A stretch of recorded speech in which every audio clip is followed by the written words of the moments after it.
today or what isn't going on today, because instances such as what you've cited are not in the educative process today. Kids are going to school, they're not learning about the legality of land ownership going back to those days, and the illegality of the Europeans who were bringing people who were in chains here. And this was not in any way disqualifying them to be president and cabinet and all these high-sounding words. How does one really wrestle with that without people accusing you of being bitter and malicious and, unforgiving? The people who label us in that way are irrelevant to me. They're contributing nothing to the improvement. They're just name-calling. I would attempt to focus on how do we, in spite of the fact that in America education is a states' rights issue.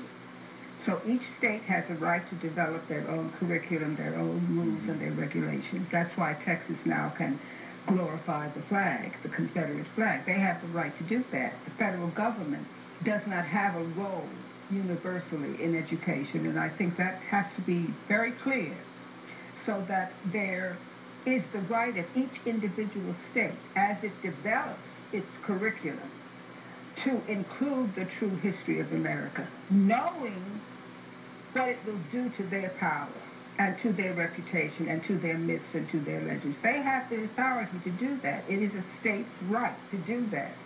Most states don't choose to do that because the people who are making those decisions, those policy makers, in New York State it's called the Board of Regents, and other states it may have another name, but they have a board of education for each state. These people, for the most part, are powerful people. They are considered successful. They have money. They have influence. And it is not a part of their agenda to take away their influence by telling how they got it. And so we have to understand the civil rights movement. That was a movement of people of African ancestry for the right to vote, for public accommodations, for being able to travel from state to state. Nobody gave it to them because it was the right thing to do. People of African ancestry had to petition, march, demonstrate, die for that right. Today, people say education is today's civil rights frontier.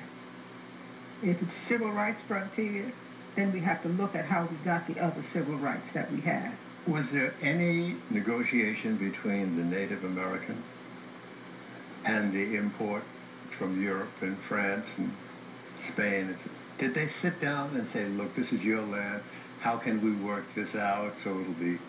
Did they do that, or they... That is not a part of their history. It is important to understand that Europe did not have a history of democracy. I've noticed that. They had a history of kings and queens and conquering and colonization. They made treaties with the Native American. Every treaty almost was broken. And you can read in the history documents of the Native Americans how those treaties were broken. They were made and they were broken. And I was at a conference about 15 years ago in Washington, D.C., where a man of European background who was the head of the American Indian Commission wrote a letter of apology to the Native Americans. Really? He said, we were supposed to protect you and we exploited you.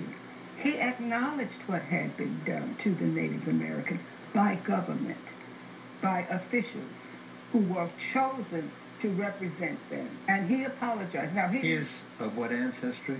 He's European. European. Because the people who were chosen to be in charge of the Native Americans were not Native Americans.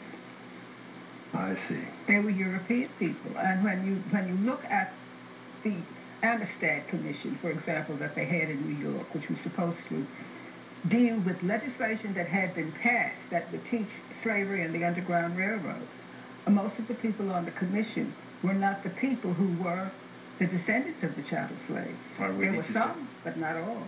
Okay.